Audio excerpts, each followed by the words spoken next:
to the one I'll always love and miss.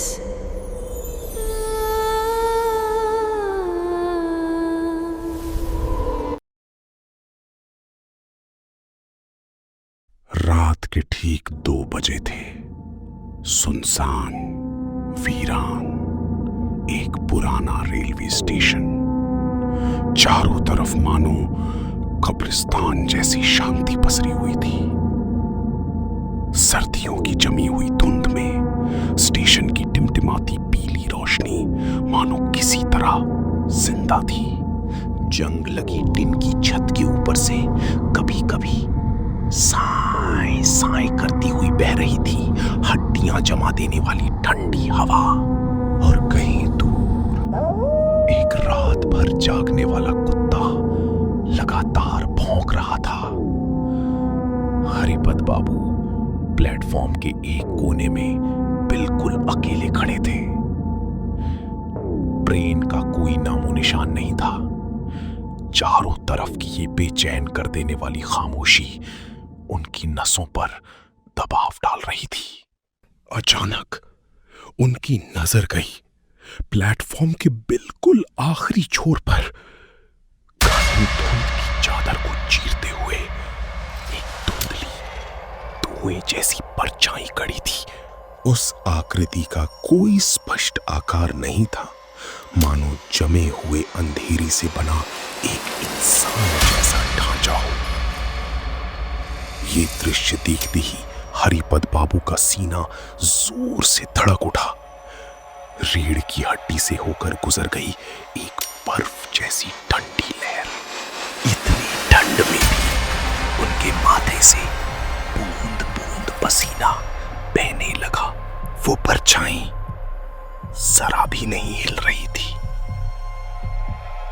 लेकिन हरिपत बाबू को साफ महसूस हो रहा था कि अंधेरे को चीरते हुए 2 अदृश्य हिंसक आंखें उनके पैर मानो प्लेटफॉर्म से पत्थर की तरह जुड़ गए थे।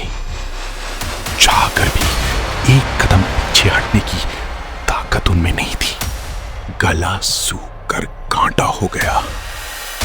चीखने के लिए उन्होंने मुंह खोला, लेकिन गले के भीतर से कोई आवाज नहीं निकली।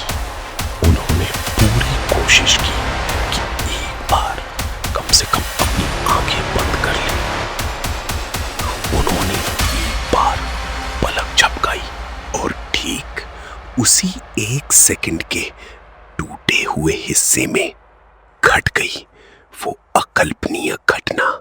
प्लेटफॉर्म के उस दूर वाले छोर से पलक झपकते ही बिना किसी कदमों की आवाज के वो परछाई अब उनसे सिर्फ 1 हाथ की दूरी पर थी, बिल्कुल उनके चेहरे के सामने। काली चेहरा विहीन उस आकृति के शरीर से तेज झोंके की तरह नाक में आई कई दिनों पुराने सड़े हुए मांस की भयानक बदबू। उस परछाई के भीतर से मानो बर्फ जैसे ठंडे 2 हाथ धीरे धीरे आगे बढ़ रहे थे हरिपत बाबू के गले की तरफ। सुनसान स्टेशन में बस सुनाई दी हरिपत बाबू की अटकती हुई एक कराहने की आवाज। स्टेशन नाम निझुमपुर। दिन में भीड़ भाड़ के बीच ये किसी और स्टेशन जैसा ही लगता है, लेकिन शाम ढलते ही सब कुछ बदल जाता है। लाइटें टिमटिमाते हुए जलती हैं, कभी अचानक बुझ जाती हैं। अंधेरा पूरे प्लेटफॉर्म को निगल लेता है। हवा में तैरती है एक अजीब सी गंध, मानो कहीं छुपा हो पुराना धुआं और सड़ी हुई लकड़ी की बू। ट्रेन की सीटी रुकते ही बस रह जाती है एक बेचैन कर देने वाली खामोशी। लोग कहते हैं ये जगह शापित है। जो कोई भी रात को यहाँ उतरने की हिम्मत करता है वो कभी जिंदा वापस नहीं लौटता। इसी डरावने स्टेशन पर 40 साल तक काम किया था बूढ़े स्टेशन मास्टर हरिपत बाबू ने। आज रिटायरमेंट से पहले वो जिम्मेदारी सौंप रहे थे नए स्टेशन मास्टर अनीश को। अनीश हंसकर उड़ा दिया। शहरी पढ़े लिखे आदमी अफवाहों और भूतों की कहानियों पर वो कभी विश्वास नहीं करते थे, लेकिन वो रात थी, पहली रात। घड़ी में लगभग 12 बजते ही पूरा स्टेशन डूब गया अजीब सी खामोशी में।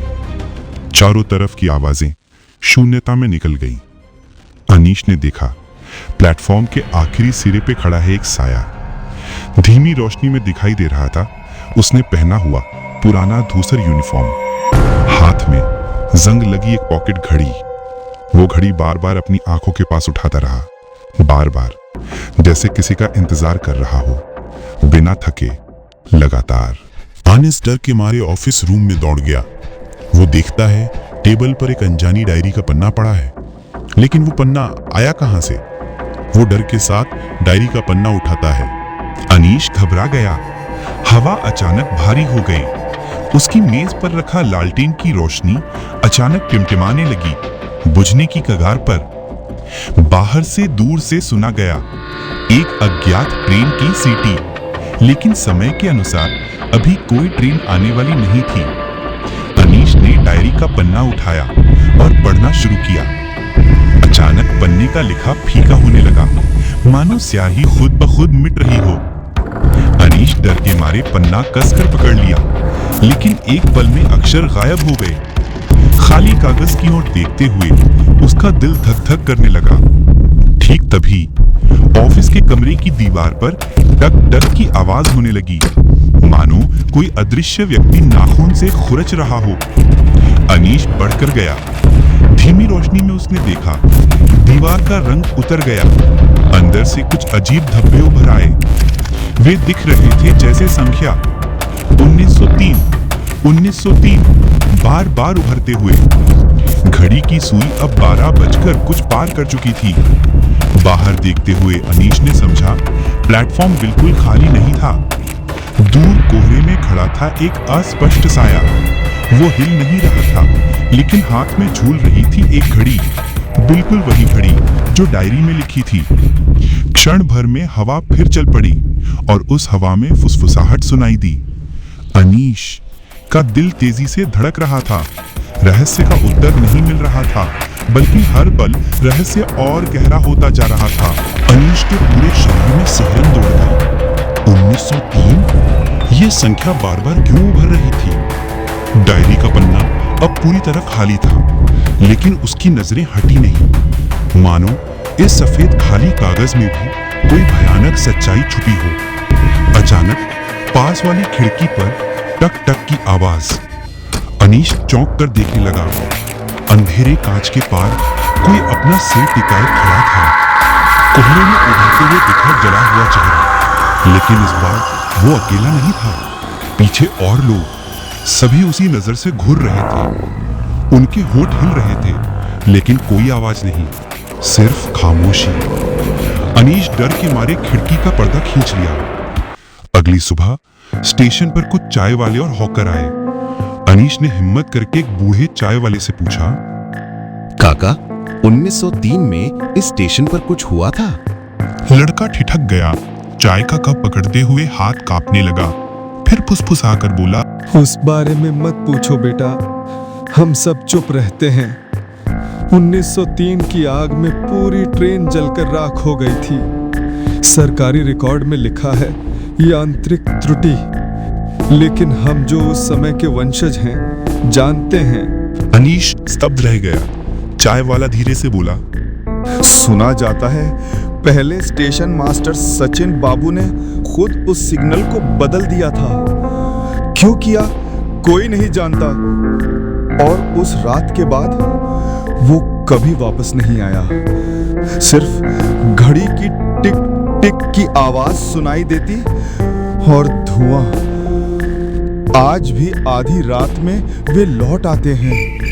रात में अनीश दीवार की ओर मुंह करके खड़ा था, हाथ में फाइल, पन्नों के अक्षर जैसे अंधेरे में पिघल रहे हों। उसकी सांस भारी हो रही थी।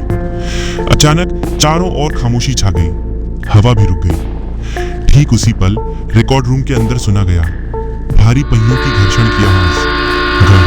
गड़ गड़ गड़। जैसे कोई ट्रेन लाइन फाड़ते हुए कांपते हुए आगे बढ़ रही हो। लेकिन यहां तो कोई रेल लाइन नहीं है। लालटेन की रोशनी बुझ गई। अंधेरे में सिर्फ दिखा आंखों की ऊंचाई पर तैर रहे कई जलते हुए आंखें, जले हुए चेहरे, पिघला हुआ चमड़ा। खाली आंखों से लाल आग की तरह रोशनी झलस रही। उनके मुख से निकल रही थी सूखी टूटी आवाज में गुनगुन। अनीश दौड़कर प्लेटफॉर्म पर पहुंचा, लेकिन प्लेटफॉर्म पहले जैसा नहीं था। पूरी जगह घने धुएं में ढक गई थी। रेल लाइन में अचानक प्रवेश किया एक अदृश्य ट्रेन। कोई रोशनी नहीं, कोई यात्री नहीं, सिर्फ जले हुए डिब्बों की गंध। डिब्बों के अंदर सारी कतार में राख से ढके अवयव। सभी के हाथ में वही घड़ी 7 में बज रही थी। टिक टिक टिक। अनीश चीख पड़ा। तभी उसके कंधे पर कोई ठंडी हाथ रख दी। घुमा और देखा हरिपद बाबू, लेकिन उसके चेहरे में कोई जान नहीं। आंखें खाली, होठों पर विकृत मुस्कान। गला कांप उठा। अनीश पीछे हटना चाहा। हरिपद बाबू ने अनीश का हाथ मजबूती से पकड़ लिया।